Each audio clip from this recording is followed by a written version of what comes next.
नमस्कार व्यूअर्स, मैं हूं अमीश देवगन और आप देख रहे हैं सीएनबीसी आवाज पे टक्कर। रात के बज चुके हैं 9।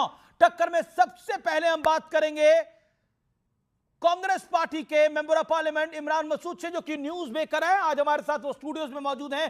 सीधा रुख करते हैं इमरान मसूद का, उनका सीधा रुख करेंगे, उनसे बातचीत करेंगे और उसके बाद डिबेट को आगे बढ़ाएंगे, चर्चा को आगे बढ़ाएंगे। दरी नहीं बिछाई जाएगी, अब हिस्सेदारी और बराबरी की लड़ाई होगी इंशाअल्लाह ताला।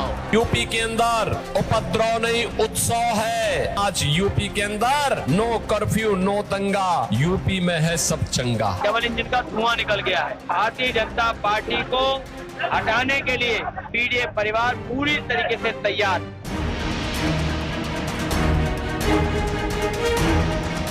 उत्तर प्रदेश में चुनाव होने में अभी वक्त है, लेकिन बंगाल की गर्मी ने अभी से यूपी की सियासत को तपाना शुरू कर दिया है।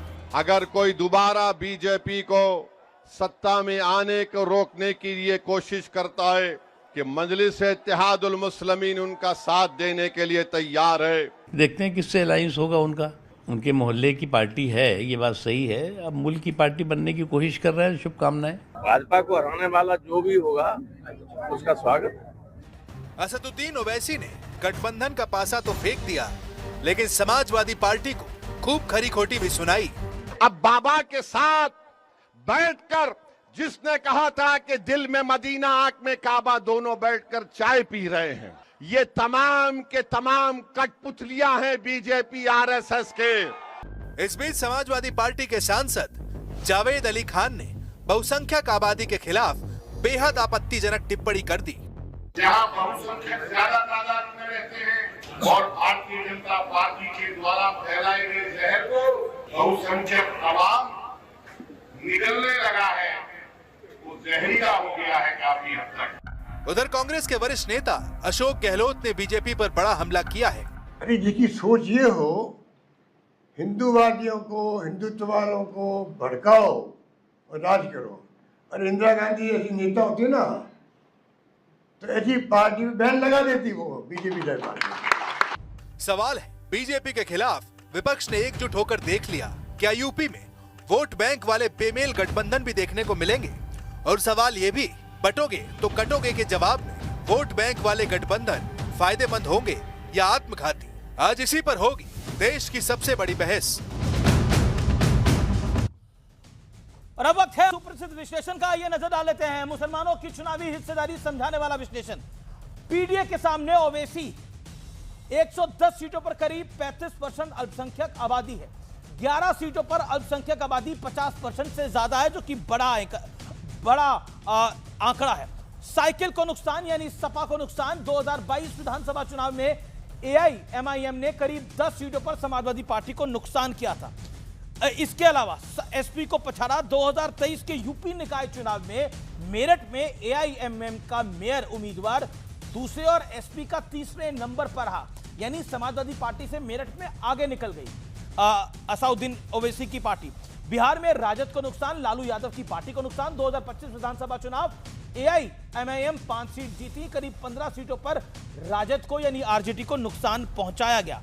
महाराष्ट्र में धमक किस तरह से आई? मालेगांव औरंगाबाद में नगर निगम की करीब 100 से ज्यादा सीटें जीती। एआईएम ने जीती, कांग्रेस एनसीपी को नुकसान का सामना करना पड़ा। हालांकि मुस्लिम वोट बैंक अब शिवसेना उबाटा का भी है, तो उनको भी नुकसान हुआ इस बात का, यानी अब यूबीटी शिवसेना का भी मुसलमान एक बड़ा वोट बैंक है।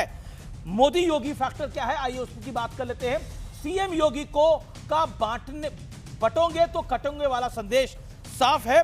हिंदू वोट बैंक को एकजुट होना तय है। सीएम योगी बोले माफिया से अब डरने की जरूरत नहीं है, क्योंकि अब हिंदुओं को माफिया नहीं डरा पाएगा। यानी ये मोदी योगी की जो जोड़ी है, ये बड़ा फैक्टर है। अब आज का बड़ा प्रश्न क्या होता है, बड़ा सवाल क्या होता है? यूपी चुनाव में क्या ओवैसी विपक्ष को मजबूत करेंगे या फिर बीजेपी का काम आसान करेंगे? ये आज का बड़ा सवाल है। और हमारे साथ बड़े न्यूज मेकर स्टूडियोज में मौजूद हैं। बड़े न्यूज मेकर हमारे साथ स्टूडियोज में मौजूद है। न्यूज 18 के स्टूडियो में न्यूज मेकर सांसद मेंबर ऑफ पार्लियामेंट मौजूद हैं। आइए सीधा उनका रुख करेंगे। कांग्रेस सांसद इमरान मसूद हमारे साथ स्टूडियोज में मौजूद हैं, सीधा उनके पास चलते हैं। चलिए, और अब हमारे साथ एक्सक्लूसिवली बातचीत करने के लिए मौजूद है एक बड़े ही खास मेहमान, स्वागत करिए कांग्रेस के member of parliament Imran Masood का। इमरान भाई आइए, स्वागत है आपका। नमस्कार। चलिए पहले आप ही से बातचीत कर लेते हैं।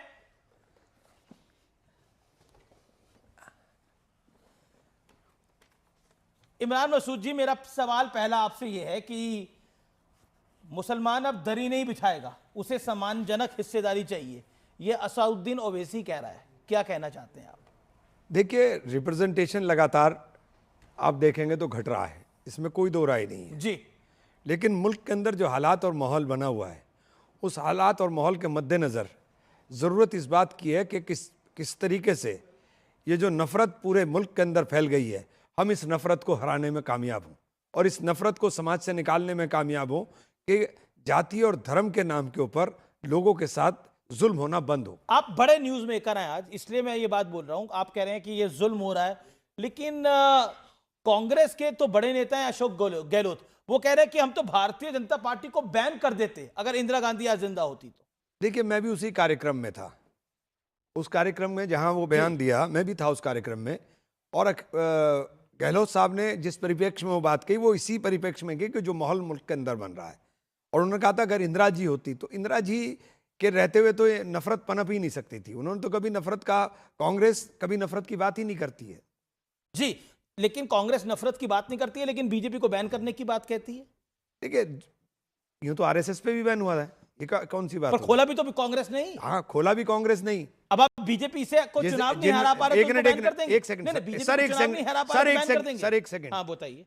सरदार पटेल जी ने बैन किया था जी, नेहरू जी ने बैन हटाया था, और नेहरू जी को क्या क्या ये बोलते हैं और क्या क्या नेहरू जी के बारे में बताते हैं। मैं एक प्रश्न पूछ रहा हूँ, बीजेपी को चुनाव नहीं हरा पा रहे तो बैन करेंगे? नहीं, जब भाई चुनाव नहीं हरा पाएंगे तो बैन कैसे कर देंगे आप? ये तो ऐसा सवाल हो गया ना। मतलब बैन करने की बात है। ये बात बीजेपी की सरकार है, कांग्रेस को बैन कर दे। नहीं, उन्होंने ये बात कही थी कि इंदिरा जी होती तो इस तरह के ऑर्गेनाइजेशन को जो नफरत फैलाने का काम करे उन्हें बैन कर देती, ये बात कही। अच्छा, मेरा अगला प्रश्न ये है कि उत्तर प्रदेश में क्या ओवैसी साहब की पार्टी से कांग्रेस का गठबंधन हो सकता है? ये फैसला तो पार्टी का है। देखिए, लगता है आपको हम हो लोग, सकता है? मैं समझता हूं, हम लोग देखिए, हम लोग सांप्रदायिकता के खिलाफ हैं, और सांप्रदायिकता के खिलाफ अगर हम लोग हैं तो सांप्रदायिकता के खिलाफ हम कंडीशनल नहीं हो सकते कि एक सांप्रदायिकता को बुरी कहेंगे दूसरी सांप्रदायिकता को गले लगाएंगे। नहीं, हम दोनों सांप्रदायिकता के खिलाफ हैं, तो सांप्रदायिक बात नहीं होनी चाहिए। जी, लेकिन क्या गठबंधन होगा कि नहीं होगा? ये गठबंधन मुझे नहीं लगता कि कोई ऐसी अभी कोई चर्चा ही नहीं है, तो मैं क्या बता सकता हूं। लेकिन समाजवादी पार्टी के साथ तो गठबंधन की बात चली रही है। आपने कहा 170 सीटों पे हम लड़ेंगे, वो आपको 40 देने की फिराक में नहीं है, 50 दे देंगे मैक्सिमम, 60 दे देंगे। ना तो मैंने कहा कि 170 पे लड़ेंगे, और ना हम उनसे मांगने जा रहे कि आप हमें दे दीजिए। हमने ये बात, मैंने एक बड़ी पार्टी तो समाजवादी पार्टी है ना। मैंने एक बात कही, बड़ी पार्टी तो कांग्रेस ही है, कांग्रेस राष्ट्रीय पार्टी है। यूपी की बड़ी पार्टी नहीं, यूपी और इसकी बात नहीं कर रहा हूं, बड़ी पार्टी तो कांग्रेस ही है। और आज देश के अंदर जो माहौल बन गया है, लड़ाई दो विचारधाराओं के बीच है।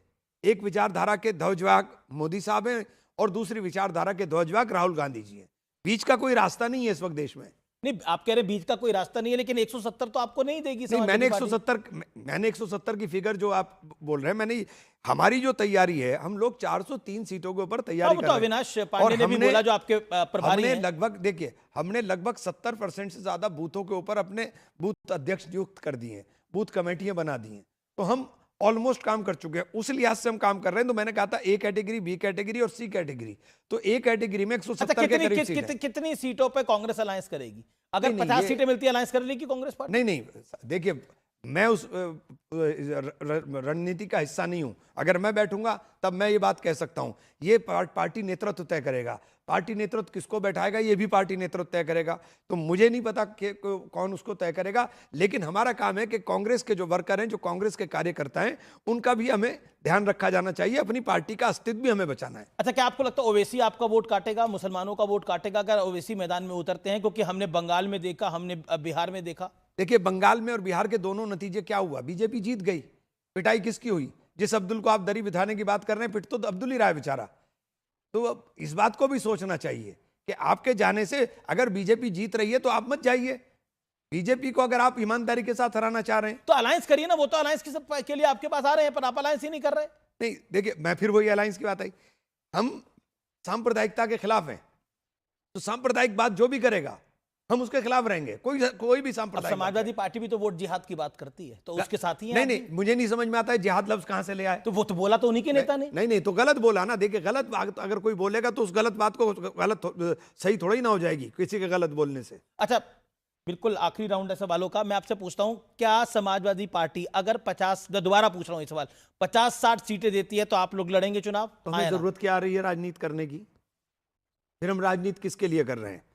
देश के अंदर जो हम लोग माहौल पर जो बदलने की आपकी लड़ाई। हैसियत होगी तो मतलब नहीं नहीं, हमारी हैसियत क्या होगी इसका आंकलन किसके पास हो सकता है? इसका आंकलन किसके पास हो सकता है कि कौन जीत रहा है कौन नहीं जीत रहा है?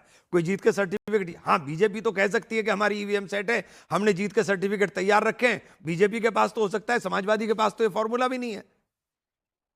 लेकिन कहा जा रहा है ना कि बूथ लेवल पर स्ट्रांग नहीं है। प्रियंका जी ने भी मीटिंग में बोला कि बूथ लेवल पे हम मजबूत नहीं है। हमने 70% बूथ तैयार कर दिए हैं, पूरी लिस्ट हमने जमा करा दी इलेक्शन कमीशन के अंदर 1,07,000 बूथ की। हम इलेक्शन कमीशन में 3 महीने पहले जमा करा चुके हैं। अच्छा, आपको क्या लगता है, चलिए ये मैं आपसे पूछता हूं, आप पश्चिमी उत्तर प्रदेश के बड़े नेताओं में से एक है, यूपी कांग्रेस के मैं आपको सबसे बड़े नेताओं में से एक गिनता हूं। आप एक बात को एग्री करते हैं कि अगर कांग्रेस को इतनी सीटें मिलती है तो अलायंस हो पाएगा? अगर 70 सीटों पे 60 सीटों पर बात हो पाती है। सवाल सीट का नहीं है, सवाल जो अखिलेश जी देंगे वो तो लेना पड़ेगा ना आपको। नहीं नहीं, हम भीख थोड़ी ना मांग रहे हैं। देखिए जब भी अलायंस होता है, अलायंस टेबल पर बैठकर तय किया जाता है। अब वो कितनी सीट पे लड़ेंगे कितनी पर नहीं लड़ेंगे तो आपस में बड़ा नेतृत्व बैठ करके तय करेगा कि हमें कितनी पर जाना है कितनी पर नहीं जाना है। हमारा काम है 60-70 पे बात नहीं बन सकती। देखिए मुझे कांग्रेस है तो हमें कांग्रेस का भी थोड़ा ये होना चाहिए जो बात तो सम्मानजनक सीटें क्या आपकी? इमरान मसूद की नजर में मुझे 2017 में जब चुनाव हुआ था, अखिलेश जी मुख्यमंत्री थे, 110 पे लड़े थे। 110 पे लड़े थे हम। आज आपके एमपी ज्यादा हैं, 7-8 एमपी हैं। मुझे एक बात बताइए, 110 पर लड़े थे ना, अखिलेश जी चीफ मिनिस्टर थे, तो आप कोई ना कोई अब अखिलेश जी सीएम नहीं है तो कितनी सीटों पर? देखिए हमने तो बताया ना कि हमने जो बताया था कि देखिए मैं सीट का तय करने वाला नहीं हूं। मेरा काम है अपनी पार्टी, इमरान मसूद का मतलब है कांग्रेस कांग्रेस कांग्रेस कांग्रेस। मैं कांग्रेस की बात कर रहा हूं।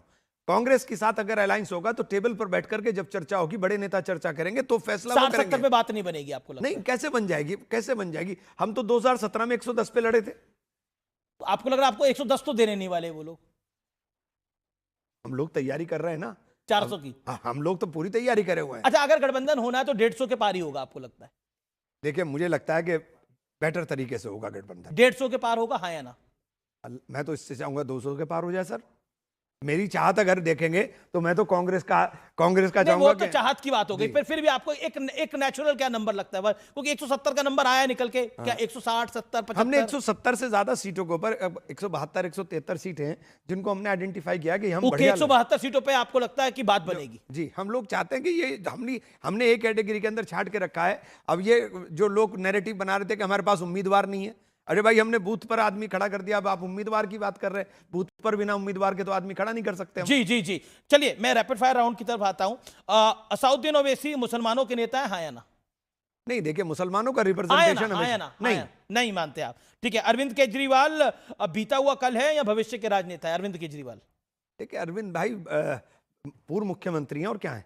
ममता बनर्जी के बारे में एक शब्द आप क्या कहना चाहेंगे जो उनके साथ हो रहा है? संघर्षशील, पर उनकी पार्टी के साथ जो हो रहा है बहुत गलत हो रहा है। बहुत गलत हो रहा है, पर खुद ही जिम्मेदार हैं वो। हाँ, उसके अंदर ऐसा नहीं है कि वो जिम्मेदार नहीं है, उसमें वो खुद भी जिम्मेदार है। जी जी जी। अब प्रियंका वाड्रा या राहुल गांधी, दोनों में से बड़ा नेता कौन है? कौन सी आंख फोड़ू मैं? अरे फिर भी एक तो बताना पड़ेगा। 2 आंख से दिखाई देता है, मेरी 2 आंख है। जी, आपकी 2 आंख है। और एक फाइनल सवाल, अगर अखिलेश जी नहीं माने आपको सीटें देने के लिए तो क्या ओवैसी के साथ अलायंस हो जाएगा? आप ऐसा सवाल कर रहे हैं जो आने का नहीं अस्तित्व के अंदर। नहीं, पर अगर असाउद्दीन ओवैसी के साथ अलायंस नहीं हो तो बिहार वाला हाल होगा। देखिए फिर अब एक बात मैं बोल दूं, जी, मेरी बात हो सकता है वो लग जाए।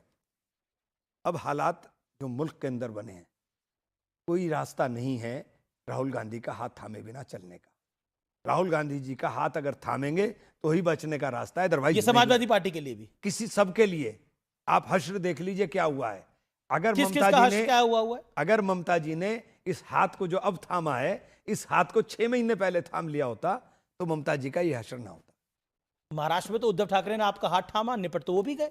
देखिए महाराष्ट्र, हरियाणा में तो आपका हाथ किसी ने नहीं थामा, निपट वो भी गए। देखिए दिल्ली में केजरीवाल ने आपका हाथ थामा, वो तब भी निपट गए। मैं लोकसभा चुनाव की बात कर रहा हूं। एक सेकंड सर, मैं ये जितने आप गिनवा रहे हैं ना, ये सब निपटाने में election commission number 1 election commission. आप देखिए ये तो अब ये जब आप मैच हार जाओ तो अंपायर जिम्मेदार वाली बात है। अभी भी कह रहे हैं आने वाले अब भी आपकी इलेक्शन केरलम में सरकार बनी तो तब इलेक्शन कमीशन सही था। बीजेपी का स्पेस ही नहीं है। बहुत बढ़िया। अच्छा, मतलब झारखंड में आप लोगों की सरकार बनी अलायंस के साथ, तो वहां बीजेपी का स्पेस नहीं है। नहीं, देखिए ये सारी लोकतंत्र को धीरे धीरे खत्म किया जा रहा है। एकदम कर देंगे सारी चीजें सामने आ जाएंगी, एकदम तो नहीं करेंगे ना। इधर से डालेंगे, इधर डालेंगे, फिर केंद्र में सरकार बनानी है, हो सकता है कि उत्तर प्रदेश जिता करके भेज दें, तो कुछ नहीं पता। अभी तो सारा सेट वहां पे हो रहा है।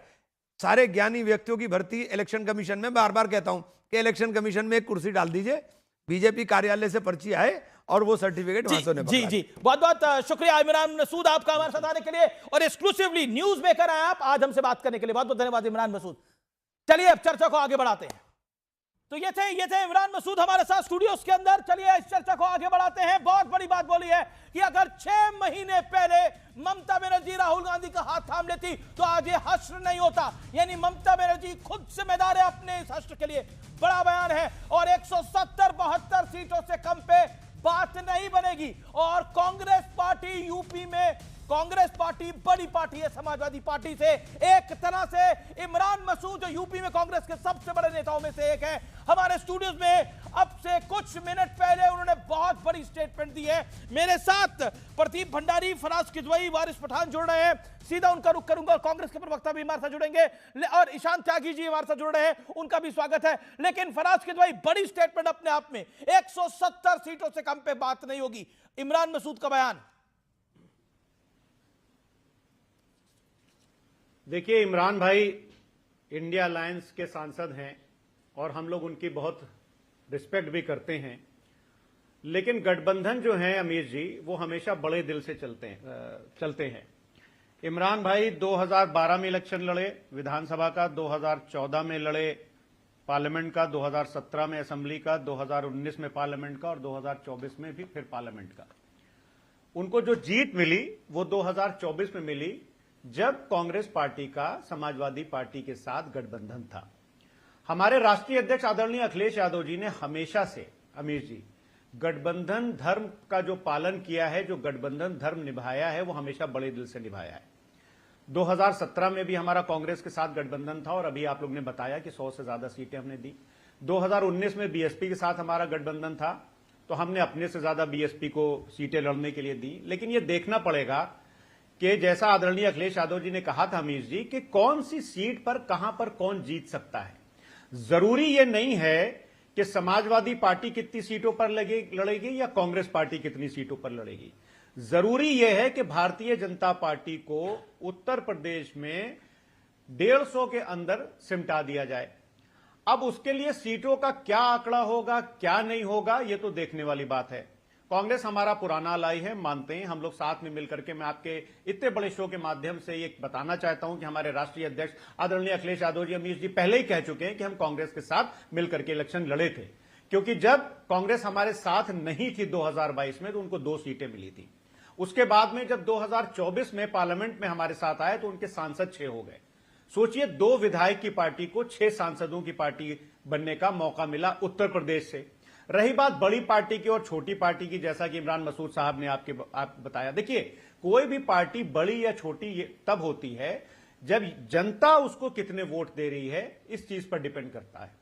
उत्तर प्रदेश में यू करेक्टली पॉइंटेड आउट कि समाजवादी पार्टी भारतीय जनता पार्टी से भी ज्यादा बड़ी पार्टी है, क्योंकि 2024 में भारतीय जनता पार्टी से ज्यादा समाजवादी देश में कांग्रेस पार्टी बड़ी है और कांग्रेस पार्टी बड़ी है तो कांग्रेस पार्टी की बात को आपको मानना पड़ेगा। 170 उन्होंने नंबर दिया, 172 सीटों का हमारे इंटरव्यू के अंदर ही नंबर दिया, तो अपने आप में ये बड़ा नंबर है। 172 के 150 सीटें आपको देनी पड़ेंगी। यानी कुल मिलाकर अगर नहीं हो, अगर आप सीटें नहीं देंगे तो अलायंस फिर कैसे हो पाएगा। वो 50-60 सीटें लेकर तो भिखारी थोड़ी है, 50-60 सीटें 70 सीटें लेकर चुनाव लड़ेंगे। ही सेड इन दिस, मैं भिखारी थोड़ी हूं, हम भिखारी थोड़ी हैं। हाँ, नहीं, देखिए इमरान मसूद साहब के मैं स्टेटमेंट सुनता रहता हूं, मुझसे बहुत ज्यादा मत बुलवाइए। मैं सिर्फ इतना कहना चाहता हूं कि 2024 में हमारे कैरियर पर बैठ करके इमरान मसूद साहब जो हैं वो सांसद बने हैं। लेकिन अमीर जी, मैं ये मानता हूं कांग्रेस बड़ी पार्टी है, गुजरात में भी बड़ी पार्टी है कांग्रेस, मैं मानता हूं। मैं मानता हूं कि मध्य प्रदेश में भी कांग्रेस बड़ी पार्टी है, मैं मानता हूं कि हरियाणा में भी बड़ी पार्टी है, दिल्ली में भी कांग्रेस बड़ी पार्टी थी, तो इसमें कोई दो राय नहीं है कि इन सब स्टेट्स में कांग्रेस बड़ी पार्टी है। राहुल गांधी जी का अगर आप स्टेटमेंट खुद देखिए, अगर राहुल गांधी जी का आप स्टेटमेंट खुद देखिए तो उन्होंने ये बोला है कि हमको जो गठबंधन है मेरे साथ वारिस पठान भी है, मैं वापस आता हूं स्टेटमेंट पे। वारिस पठान है। वारिस पठान मुसलमानों के नेता नहीं है ओवैसी, ऐसा नहीं मानते इमरान मसूद। दूसरा पॉइंट, दूसरा बड़ा पॉइंट, आपके नेता ने बोला कि मुसलमान अब दरी नहीं बिछाएगा। आरोप यह है आप पर कि आप बीजेपी को जिताने के लिए फिर यूपी के मैदान में आ रहे हैं। देखिए अमीश भाई, कल हमारे पार्टी के प्रेसिडेंट बैरिस्टर असदुद्दीन ओवैसी साहब ने बहराइच के मटेरा के अंदर एक बहुत बड़ी जनसभा को संबोधित किया। जब सभा के अंदर उन्होंने स्टेज से खड़े होकर कहा है कि हमारा मंशा इरादा एक ही है कि हमको बीजेपी को हराना है और ये हमको इंश्योर करना है कि बीजेपी वापस सत्ता में नहीं आए, इसलिए हम अलायंस करने के लिए दूसरी पार्टी के साथ तैयार है। बात शर्त ये है कि ये जो पार्टियां हैं सेक्युलर एसपी, ये लोग को हमको इज्जत देना पड़ेगी, हिस्सेदारी की बात करना पड़ेगी। अब हम दरी नहीं बिछाएंगे, अब बैगिंग बॉल लेके नहीं जाएंगे कि आइए हमको साथ में लीजिए नहीं लीजिए, क्योंकि होता क्या अमीश भाई पता है, इनको हम बोलते हैं बिहार में भी जैसा हमने कहा तेजस्वी को आइए साथ में लड़ेंगे, बीजेपी को हराएंगे, नहीं है। और जब हम लड़ते हैं ना तो हम पे तरह तरह के बेबुनियाद इल्जाम से ठोक दिया जाता है कि बी टीम है, डी टीम है, सी टीम है, उनको फर्क नहीं पड़ता उसका कोई भी। इससे पहले से कहा, बाद में टीवी के चैनलों पर हर जगह चिल्लाएंगे बी टीम है, तो वो नहीं चलेगा, क्योंकि अब असल बी टीम डी टीम कौन है ये तो सबको पता चल गया देश को। जो हमको इल्जाम लगा रहे थे, जो कल तक गाने गा रहे थे, आंख में काबा दिल में मदीना, सबके सब तो चले गए बीजेपी के अंदर, चाय पी रहे हैं बीजेपी के साथ। जो हमको गालियां बकरे थे, कह रहे इनको वोट देंगे तो बीजेपी सत्ता में आ जाएगी, हमको वोट दो, सेकुलरिज्म के नाम पे वोट लेके सब चले गए बीजेपी की गोद के अंदर जाके चले गए। तो हमारा ये मानना है कि हमको उत्तर प्रदेश के अंदर हम तो पूरी ताकत के साथ लड़ रहे हैं अमीश भाई, और हमको यकीन है कि इस मर्तबा यूपी की जनता हमको प्यार मोहब्बत भरपूर वोटों से नवाजेगी और हमको वहां पे कामयाबी मिलेगी, क्योंकि अखिलेश देखिए 2 मर्तबा से हरा नहीं सके बीजेपी को, साफ बात है। तो डेटा है तो मैंने घर में बैठ के नहीं बनाया, लोगों के सामने वो नहीं हरा सकते। अब साथ में आइए, साथ में नहीं आएंगे हम लड़ेंगे। मेरे को फराज मैं बीजेपी और कांग्रेस के पास आऊंगा। ये लड़ाई इस समय ये सपा और वारिस पठान की लड़ाई बड़ी है। अखिलेश तुम बंगाल गए थे दीदी की मदद के लिए, वहां पर लाइन लगाकर नेता बीजेपी में शामिल हो रहे हैं, क्या आप कहना चाहते हैं उन्हें? क्या मैंने कहा तुम जाओ बीजेपी में? डायरेक्टली ललकारा है उत्तर प्रदेश में आकर असदुद्दीन ओवैसी ने अखिलेश यादव जी को। अमीश जी देखिए, आपने जो ऑल इंडिया मजलिस इत्तेहादुल मुस्लिमीन का जो अभी आपने शुरुआत में एक वो चलाया कि उत्तर प्रदेश में इन्होंने 10 सीटें हरवा दी। देखिए वारिस भाई की जो पार्टी है वो असलियत में आप उसको अर्थमेटिक मत देखिए, आप ये देखिए कि केमिस्ट्री क्या है। असदुद्दीन ओवैसी साहब की पार्टी की इलेक्शन में एक कहीं आप मीटिंग करवा दीजिए, इनको वोट भले 5000 कम मिले लेकिन बीजेपी के 50,000 वोट बढ़ जाते हैं। अब उसका रीजन क्या है? उसका रीजन यह है कि इतना जबरदस्त ये पोलराइजेशन करवा देते हैं कि भारतीय जनता पार्टी की तरफ जो हमारा वोट है पिछड़ों का, दलितों का, पर ये वो जब भी नहीं भी रिएक्शन लड़े में थे कहीं तब ना कौन कहीं सा उस पर जीते इम्पैक्ट हो? पड़ जाता है। ये तो 2014 में नहीं लड़े आप, तब भी हारे। नहीं, हमने 2017 में नहीं लड़े आप, तब भी बुरी तरह हारे। देखिए, ये 2022 में उस ढंग से नहीं लड़े, तब भी आप हारे। आप तो चुनाव हारे ही हारे। सुनिए अमीश भाई, अमीश जी मैं जवाब देना चाहूंगा। अमीश जी सुनिए, मैं जवाब अगर ओवैसी साहब सुनिए, ओवैसी साहब कुछ मुझे बोलना है ना, मेरा टर्न है ना अमीश जी? एक सेकंड, वारिस पठान पहले बोलना चाह रहे हैं, 30 सेकंड उनको वो बोल ले, फिर आप बोलिएगा। वारिस पठान पहले आप बोल लीजिए 40 सेकंड। देखिए अमीश भाई, अभी इन्होंने केमिस्ट्री की बात की तो मैं इनको केमिस्ट्री, बॉटनी, बायोलॉजी, जूलॉजी सब चीज बताना चाहता हूं। कौन वोट कटवा है इसका मैं जवाब बताना चाहता हूं इनको। लखनऊ से आए महाराष्ट्र के अंदर औरंगाबाद में, जहां पे समाजवादी पार्टी का कुछ नहीं था, मैं अभी इलेक्शन की बात कर रहा हूं 2024 की, वहां पर हमारा जो एक्स एमपी था इम्तियाज जलील साहब, वो खड़े हुए थे एमएलए के लिए। इन्होंने जानबूझ के दानिस्ता वहां पे अपना एक कैंडिडेट को खड़ा कर दिया समाजवादी पार्टी वाले ने। यकीन मानिए अमीश भाई, कैंडिडेट में दम नहीं, 5000 वोट लिया, जिसकी वजह से हमारा हार गया और भाजपा जीत गई। इतना ही नहीं, उस वक्त जब ये अलायंस के अंदर थे ना, उद्धव ठाकरे की पार्टी के साथ गले गले मिल मिल के अलायंस में, उद्धव ठाकरे ने महाराष्ट्र के इलेक्शन के बाद पूरी मीडिया को कहा कि महाराष्ट्र में बीजेपी की बी टीम का काम बनके क्या समाजवादी पार्टी ने, असली बीजेपी की बी टीम समाजवादी पार्टी थी। इनकी वजह से महाराष्ट्र में बीजेपी को फायदा पहुंचा है, ये इनके अलायंस पार्टनर ने कहा था। बताइए जवाब दिया। अरे हम जा रहे हैं हिस्सेदारी की बात करने तो तकलीफ हो जाता है पेट में। ओके फराज जवाब 30 second, then I will go to BJP and Congress. मैं देखिए, अभी वारिस भाई ने औरंगाबाद का एग्जाम्पल दिया, मैं उत्तर प्रदेश के बाराबंकी जिले की कुर्सी विधानसभा का जवाब देता हूं। वहां पर इन्होंने अपना कैंडिडेट खड़ा किया और इनको लगभग 7,000 वोट मिल गए। हमारा प्रत्याशी 250 वोट से हार गया। तो देखिए, आज की तारीख में मैं तो एक बात पूछना चाहता हूं, तेलंगाना में क्या इन्होंने सरकार बना ली? आप चुनाव लड़िए, बिल्कुल लड़ रही, आप जाके मणिपुर में भी लड़ लीजिए, आप मेघालय में भी लड़ लीजिए, आप केरल में भी लड़ लीजिए, लेकिन तेलंगाना में आपकी क्या पोजीशन है मैं तो ये जानना चाहता हूं। उतने आप लड़िए, आप कोई जहां जहां नहीं लड़े वहां अभी आप लोग का सुपड़ा साफ हो गया। जहां जहां नहीं लड़े, किदवाई साहब सुनिए, किदवाई साहब बड़े एहतराम के साथ आपके साथ पेश आ रहा हूं, बड़े एहतराम से बता रहा हूं, जहां जहां हम नहीं लड़े, जहां जहां असद ओवैसी साहब का हेलीकॉप्टर भी नहीं गया, वहां भी सुपड़ा साफ हो गया आप लोगों का, कांग्रेस वगैरह का। क्या किस पे इल्जाम लगाएंगे? और जहां जहां आपने वोट लिए, जहां जहां हमको हराया जीते, उसके बाद जीतने के बाद कहां चले गए मुसलमानों के वोट? सीधा बीजेपी की गोद में आप लोगों ने जाकर डाल दिए। इसके बारे में भी तो जरा दिखाइए ना देश को। वोट लिया आपने, डरा डरा क्या करें, एमआईएम को वोट देंगे, बीजेपी सत्ता में आ जाएगी, ये बी टीम में, सी टीम में, डी टीम में। आपको लोगों ने भरोसे के साथ वोट दिया, टीएमसी को वोट दिया, अखिलेश खुद गए थे ना वहां पे कैंपेनिंग करने के लिए। आपने वोट लिया, इक्तेदार की कुर्सी पे आके बैठ गए, सारे के सारे चले गए भाजपा, सीधा भाजपा की। अब क्या जवाब देंगे पब्लिक को? आप बताइए, क्या बोलेंगे, किसको बी टीम बोलेंगे, डी टीम बोलेंगे, बताइए। चलो मेरे को Faraz 30 second, then BJP and Congress. Okay, मैं 30 सेकंड में आपको जवाब दे रहा हूं। जब कोई किसी भी पार्टी का बड़ा नेता ये कहेगा कि 15 मिनट के लिए पुलिस हटा लीजिए, तो उसका फायदा भारतीय जनता पार्टी को पूरे देश में मिलेगा। ये बात आपको समझनी चाहिए। और रही बात हेलीकॉप्टर की, तो आपके नेता भी तो बोलते रहे हैं, आपके नेता भी तो वोट जिहाद बोलते रहे हैं, आपके नेता भी तो ये बोलते रहे हैं कि पुलिस को मत हटाइएगा, इन पुलिस वालों को मत हटाइएगा, अगले 6 महीने उसी विभाग में रहने चाहिए अफसर और पुलिस वाले। अब्बास अंसारी ने 2022 के विधानसभा ने बोला, और तो और आजम खान ने बोला ये अफसर कुछ नहीं होते, ये पुलिस वाले कुछ नहीं होते, ये तनखैया होते हैं, तनखैया। बोला कि नहीं बोला? जिसको मौका मिलता है वही बोलता है। आप में ये आपकी पार्टी के नेताओं के मैं नाम गिना रहा हूं। लेटेस्ट बयान जावेद अली का है, एसपी नेता जावेद अली का क्या बयान है आपको मैं सुना देता हूं। जावेद अली के बयान से आप किस तरह से सहमत हैं? जहां बहुसंख्यक ज्यादा तादाद में रहते हैं और बीजेपी के फैलाए गए जहर को बहुसंख्यक आवाम निगलने लगा है, मतलब वो देश के बहुसंख्यक आबादी को जहरीला बता रहा है, इस देश के हिंदुओं को जहरीला बता रहा है, और आप ज्ञान दे रहे हैं असदुद्दीन ओवैसी को। कोई कम नहीं है जी, जवाब दीजिए इसका। मैं जवाब दे रहा हूं। देखिए अमीर जी, क्या होता है कि एक वो यूपी में कहावत है ना कि सूप बोले तो सूप बोले, चल नहीं बोले जिसमें 72 क्षेत्र। भारतीय जनता पार्टी के गोपा मऊ से एक विधायक हैं, उन्होंने कहा था पत्थरों के आगे गिड़गिड़ाने से कुछ नहीं मिलेगा, पत्थरों को पूजना छोड़ो, उनके आगे गिड़गिड़ाना बंद करो। बीजेपी के नेता की बात में बात करूंगा, मैं पूछ रहा हूं आपके नेता की। आपने बोला ओवैसी के भाई ने, छोटे ओवैसी ने गलत बोला, यही आपका बयान था ना? मैं पूछ रहा हूं क्या जावेद अली ने सही बोला? इस देश की बहुसंख्यक आबादी जहरीली है। अब बताइए, हिंदू मुसलमान कौन कर रहा है इस पूरे चुनाव को? बीजेपी की तरफ से तो एक बयान नहीं आया, कांग्रेस की तरफ से तो एक बयान नहीं आया। जावेद अली कह रहा है कि हिंदुओं की आबादी जहरीली है, ये किस तरह से जायज है?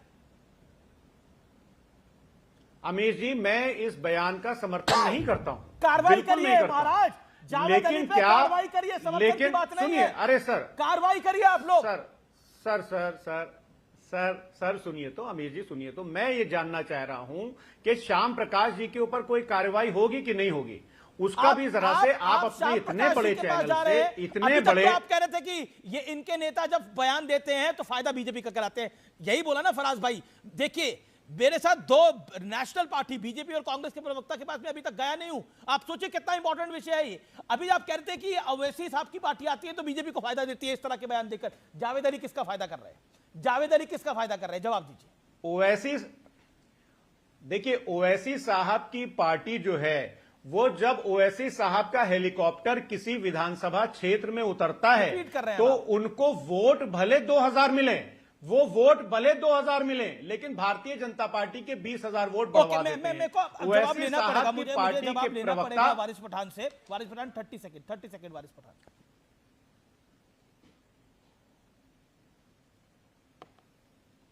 पूरा सुपड़ा के सुपड़ा साफ हो गया, इस बात का भी तो जवाब दो ना पब्लिक को। आप क्या बोलिए वारिस। देखिए, अभी इन्होंने इल्जाम लगाया कि हम जाते बीजेपी 20,000 वोट ज्यादा मिल जाता है। अरे भाई साहब, अभी अखिलेश गए थे ममता दीदी की कैंपेनिंग करने के लिए बंगाल में, हम तो सिर्फ 9-10 सीटों के ऊपर लड़े थे। फिर क्यों पूरा सुपड़ा के पूरा सुपड़ा साफ हो गया?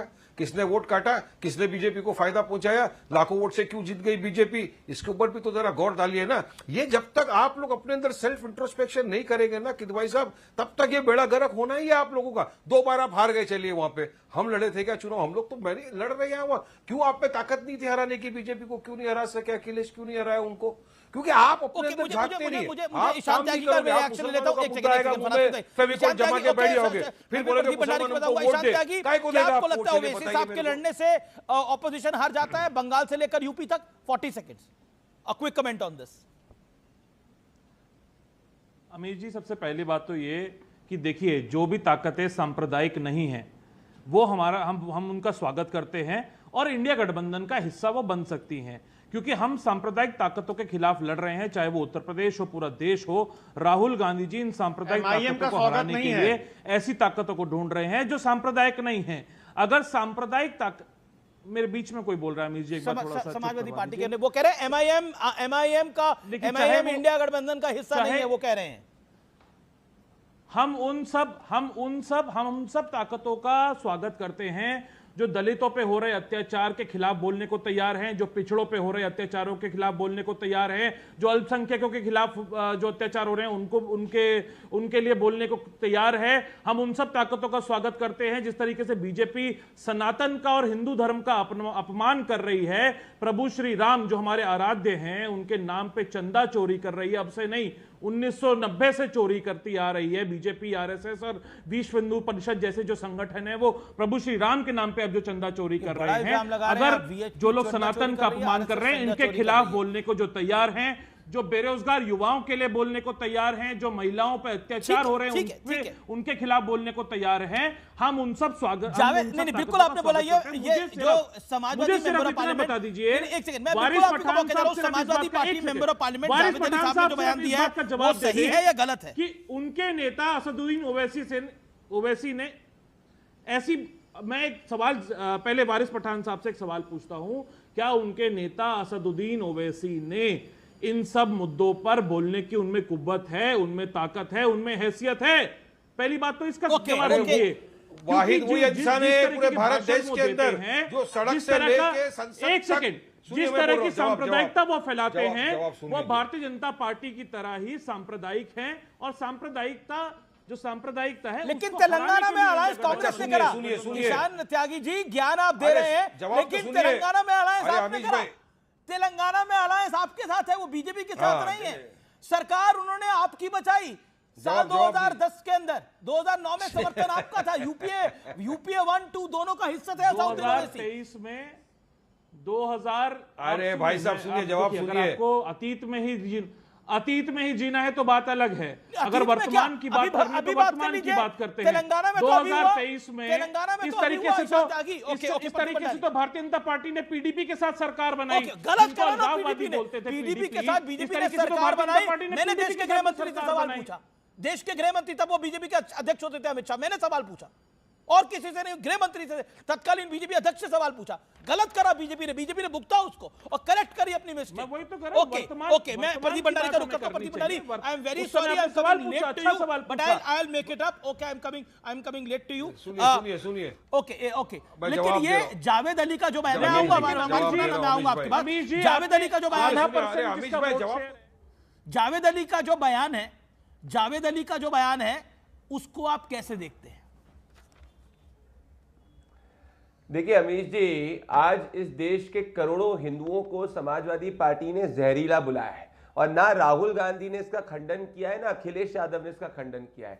कुछ समय पहले कांग्रेस पार्टी की जब सरकार थी तो हिंदुओं को आतंकवादी से जोड़ा गया था, कांग्रेस पार्टी का ऑफिशियल स्टैंड था। मतलब तुष्टीकरण के नाम पे ये टोपियां पहन लें और हिंदू समाज को गाली बके, हिंदू समाज को जहरीला कहे और इनमें से कोई भी शीर्ष नेता इसका खंडन नहीं करे, इसका ये मतलब है कि ये पूरी की पूरी पॉलिसी अखिलेश यादव और राहुल गांधी द्वारा डायरेक्टेड है। वरना हर दूसरी चीज पे तो ट्वीट करते हैं। जब अखलाक के साथ इनके हिसाब से नाइंसाफी हुई थी तो ये सब के सब दौड़े चले आए थे। आज करोड़ों हिंदुओं को जब जिस तरीके से जहरीला कहा है, ये कुछ नहीं बोले, इससे स्पष्ट है कि इनकी तुष्टीकरण की राजनीति के अंदर ये हिंदुओं को सिर्फ अपमानित ही नहीं करते, हिंदुओं को कुंठा की भावना से देखते हैं। अब इनकी अलायंस पे बात करता हूं। ये कुछ ही समय पहले का ये असदुद्दीन ओवैसी और रेवंत रेड्डी का फोटो है, एक दूसरे के मुंह में अब सिवैयां खिला रहे हो, साथ में खिला रहे हैं। रेवंत रेड्डी कहते हैं कि असदुद्दीन ओवैसी गरीबों के मसीहा है। अगर कांग्रेस पार्टी को लगता है कि असली बी टीम तो कांग्रेस पार्टी की है और ऐसा नहीं है तो अभी क्यों नहीं जाके तेलंगाना के अंदर अलायंस तोड़ देते?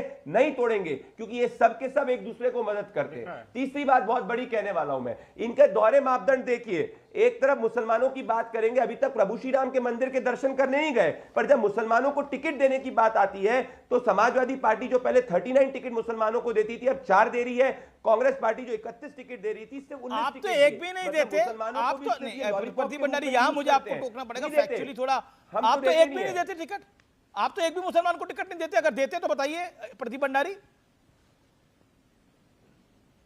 प्रदीप जी नहीं रखते, पर ये मुसलमान करते हैं ना अमीश भाई, ये मुसलमान करते हैं ना। जो मुसलमान करे और मुसलमानों का भला तक नहीं करे, उसको लॉलीपॉप के रूप में इस्तेमाल करे, हम तो इनको एक्सपोज कर रहे हैं। हम तो देते ही नहीं भाई, हमने बंगाल में भी नहीं दिया, असम में भी नहीं दिया, आगे भी चलकर अगर जो है हम तो सिर्फ विनेबिलिटी के हिसाब से देंगे। हमारी पॉलिसी में सबका साथ सबका विकास है, पर इसका यह मतलब थोड़ी कि हम जो है धर्म देखकर वोट करें या हम धर्म देखकर टिकट दें। ये देखिए, ये सूर्या चौहान करके लड़का, इसको बिल्कुल आप बोलिएगा। ओके, फराज भी कहना चाहते हैं, ईशान त्यागी भी हाथ खड़ा करें। फराज 1 सेकंड, लेकिन ईशान त्यागी 40 सेकंड में। Okay mister Bhandari, you made your point. Okay Ishaan Tyagi, आप तो बैन भी करना चाहते हैं बीजेपी को। अशोक गहलोत जी ने बोला, अभी इमरान मसूद भी बोल के गए मेरे कार्यक्रम स्टूडियोज में कि हां हम बैन करेंगे, बीजेपी को बैन कर देंगे। बीजेपी देश की सबसे बड़ी पार्टी है इस समय, सरकार है। नहीं, जो धार्मिक जो धार्मिक अराजकता फैलाएगा, जो धार्मिक ध्रुवीकरण करेगा, जो हिंदू मुसलमान देश में करेगा, जो समाज में जहर फैलाएगा, तो उसको तो बैन कर ही देना चाहिए। अशोक गहलोत साहब ने क्या गलत बात कही? उन्होंने बोला कि अगर इंदिरा गांधी जी होती इस समय, तो वो ऐसी पार्टी जो धार्मिक ध्रुवीकरण करती है, हिंदू मुसलमान करती है, समाज में जहर बोती है, जहर के बीज बोती है, उसको बैन कर देती। इसमें क्या गलत बात बोली? और दूसरी बात, ये कहते हैं हम राम मंदिर नहीं गए। मुझे एक बात बताइए, मोहन भागवत संघ के प्रमुख सरसंघचालक, मैं गया इलाहाबाद में, अभी जब महाकुंभ था वहां पे, मैंने वहां पे डुबकी लगाई संगम में। क्या मोहन भागवत ने डुबकी लगाई? मुझे बताइए। वहां पे आप अंबानी और इस तरह की अडानी जैसे लोगों का आप स्वागत कर रहे हैं, बिल्कुल लाव लश्कर के साथ। वीवीआईपी वहां पे दर्शन हो रहे हैं, वीवीआईपी वहां पे डुबकियां लगवाई जा रही हैं। और वहां पे क्या हुआ? जब वहां पे भगदड़ मची तो हजारों लोग वहां पे मर गए। आपने बोला आपने पटक दिया गया उनकी लाशों को। तो फिलहाल वक्त है ब्रेक का। ब्रेक के उस पार सीएनबीसी आवाज पे टक्कर जारी है।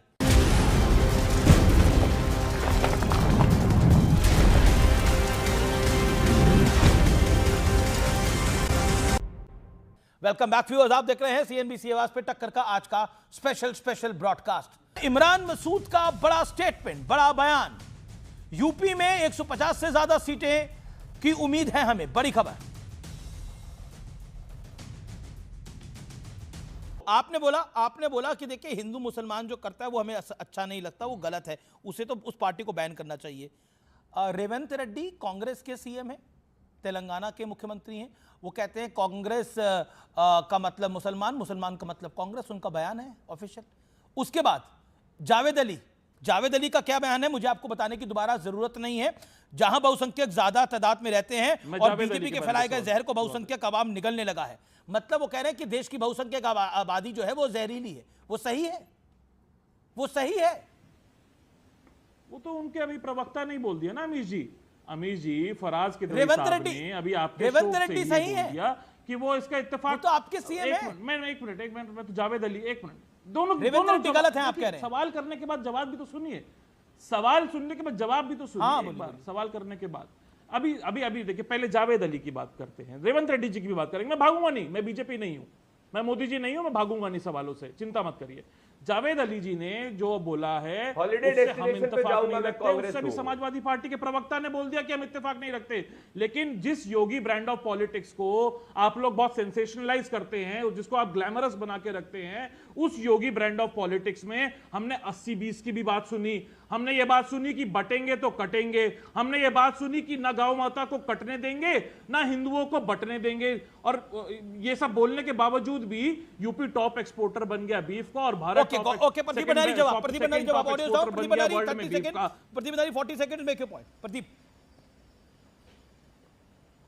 अमीश भाई, अभी तक हिंदुओं को आतंकवादी इनने बोला, उसकी माफी नहीं मांगी। अभी तक इन लोगों ने हिंदुओं को जहरीला कहा, उस पे को सस्पेंड नहीं किया, उसका खंडन नहीं किया, सिर्फ छोटा सा बोल दिया इत्तेफाक हो गया। यही अगर इनके वोट बैंक के लिए होता तो ये पूरी की पूरी जमात जो है आ जाती और देश के अंदर कह देती कि भाई देश का सेक्युलरिज्म खतरे में पड़ रहा है। मैं इनसे पूछना चाहता हूं और बड़ी बात पूछना चाहता हूं, भाई आपकी कांग्रेस पार्टी तो इस पॉलिसी में थी अमीश भाई कि अपने मैनिफेस्टो में धर्म के आधार पर रिजर्वेशन की बात कर रही थी। अभी तक ये 3 की 3 इनकी पीढ़ियां चली गई बाबर की मजार पे, एक भी व्यक्ति अभी तक प्रभु श्री राम के मंदिर के दर्शन करने क्यों नहीं गया? अखिलेश यादव को बहाना क्यों चाहिए प्रभु श्री राम के मंदिर के दर्शन करने? इसलिए क्योंकि ये सिर्फ और सिर्फ हिंदुओं को जाति में बांटना चाहते हैं। इनने तो हिंदू ब्राह्मणों को प्रोस्टिट्यूट से कंपेयर कर दिया। क्या वो प्रवक्ता अभी तक समाजवादी पार्टी में है कि नहीं है? क्या उसको सस्पेंड भी नहीं किया गया है? तो ये हर चीज में हिंदुओं को कुंठा की भावना से देखते हैं। अगर किसी दूसरे ब्राह्मणों को वैश्यों के साथ कंपेयर किया गया। ओके फराज किदवई जवाब, फराज किदवई जवाब, 40 सेकंड्स, ऑडियो डाउन है प्रदीप आप। भाई ये एक्शन, हाँ ये एक्शन की बात कर रहे हैं हम, बोल रहे हैं श्याम प्रकाश के ऊपर कोई एक्शन क्यों नहीं लेती भारतीय जनता पार्टी?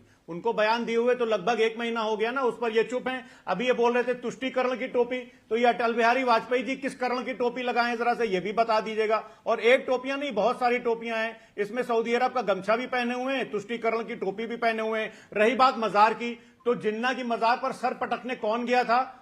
कोई हमारा नेता गया था या कांग्रेस का नेता गया था या लालकृष्ण आडवाणी जी गए थे? जरा से ये बता देंगे। दूसरी बात, अभी ये हेट स्पीच की बात कर रहे हैं और आपने अभी बंगाल की बात करी। ठीक है, ये मुसलमानों को टिकट नहीं देते और ना देंगे, प्रदीप भंडारी जी ने कह दिया। लेकिन इनके जो मुख्यमंत्री हैं बंगाल के, उन्होंने तो चुनाव से पहले ये बोला था ना कि अगर टीएमसी से भी कोई मुसलमान विधायक एक बड़ा बयान है इमरान मसूद का, बड़ा स्टेटमेंट है इमरान मसूद का बड़ा स्टेटमेंट है न्यूज 18 को कि अगर ममता बनर्जी 6 महीने पहले राहुल गांधी का हाथ थाम लेती तो ऐसा कुछ नहीं होता। मैं सीधा रुख करता हूं, फराज किदवई आपका क्या रिएक्शन है? अगर आप कांग्रेस के साथ नहीं आओगे तो निपट जाओगे, ये क्लियर है। गलती से आपका रिएक्शन क्या है इसके ऊपर? नहीं देखिए अमीश जी, हम लोग में लड़ाई ना लगवाइए। मैं लड़ाई नहीं लगवा रहा, उन्होंने बोला कि ममता बनर्जी के साथ जो हो रहा है वो उसके जिम्मेदार खुद है। नहीं देखिए इमरान मसूद साहब जो हैं वो बड़बोले नेता हैं। उन्होंने तो प्रियंका गांधी जी को राहुल गांधी जी से बड़ा नेता बता दिया था, और पता नहीं आपके चैनल पे बताया था किसमें, तो उस पर आप मत जाइए। रही बात बंगाल की, तो बंगाल में कौन सी बड़ी पार्टी है, उत्तर प्रदेश में कौन सी बड़ी पार्टी है, ये दुनिया को पता है, पूरे देश को पता है। लेकिन समय ये आ गया है कि राहुल गांधी जी की मैं बात को आगे बढ़ा रहा हूं कि राहुल गांधी जी ने जो कहा था कि जो अलायंस है वो जो है वो सत्ता के साथ साथ जमीन पर भी दिखना चाहिए। आदरणीय अखिलेश यादव जी ने एक बार नहीं बार बार बड़ा दिल दिखाते हुए जो अलायंस पॉलिटिक्स है, जो गठबंधन का धर्म है, 20 second Pradeep Bhandari, audio down, Pradeep Bhandari 20 second, sharp reply, then Waris. देखिए अमीश भाई, ये दोनों एक दूसरे के पीठ में छुरा घोंपने वाले हैं। अखिलेश जी ने पहले कहा था कांग्रेस एक चालू पार्टी है। समाजवादी पार्टी को भी एक्सपीरियंस है कि कांग्रेस ने जैसे डीएमके के पीठ में छुरा घोंपा वैसे सपा के पीठ में भी छुरा घोंप सकती है, इसीलिए एक दूसरे का ये टांग खींच रहे हैं। ये 2017 में भी साथ में आए थे, दो लड़के का कैंपेन चला था। नतीजा क्या निकला था? 300 से ज्यादा सीटों से समाये। और मैं तो आज अचंभित हूं कि समाजवादी पार्टी के प्रवक्ता 2024 का नतीजा भी याद कर लीजिए प्रदीप जी। अखिलेश यादव वोट 2024 का भी नतीजा देख लीजिए। मतलब आज ये 2024 का नतीजा देखिए, इमरान मसूद ने कि अखिलेश 2024 में भी साफ कर दिया उत्तर प्रदेश में आपको। हाँ, उत्तर प्रदेश में आपने अच्छा करा। मैं वारिस पठान का रुख करता हूं फाइनल वर्ड के लिए। वारिस दैनिश आना, वारिस क्या आपको लगता है आपको बार बार वोट कटवा कहा जाता है, आपको कहा जाता है कि आप धार्मिक उन्माद फैलाने वाली पार्टी हैं, क्या कहना चाहते हैं आप?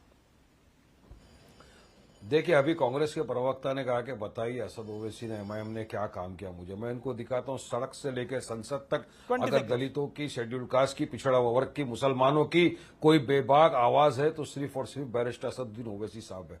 उनकी ये आवाज हर जगह के ऊपर, हर शोबे के ऊपर लड़ाई लड़ते हैं। ये क्यों नहीं बोलते? मुसलमानों का जब नाम आता है तो जुबान बंद हो जाती है इनकी। इनके पार्टी राहुल गांधी ने भी कुछ दिन पहले कहा कि माइनॉरिटी मत बोलिए आप, कुछ कभी तो मुसलमानों का नाम ले लीजिए। अरे महाराष्ट्र के अंदर अमीश भाई 2000 इलेक्शन आया था मेंबर ऑफ लोकसभा का, 48 सीटें, एक भी मुसलमानों को टिकट नहीं दिया इन लोगों ने। पूछो क्यों नहीं दिया? अरे जब आप पॉलिटिकल एम्पावरमेंट नहीं करोगे, उनका टिकट नहीं दोगे, आगे नहीं लाओगे, बहुत बहुत शुक्रिया, बहुत बहुत शुक्रिया। तो फिलहाल टक्कर में आज के लिए इतना ही। आपको मेरा नमस्कार, गुड नाइट, शुभ रात्रि।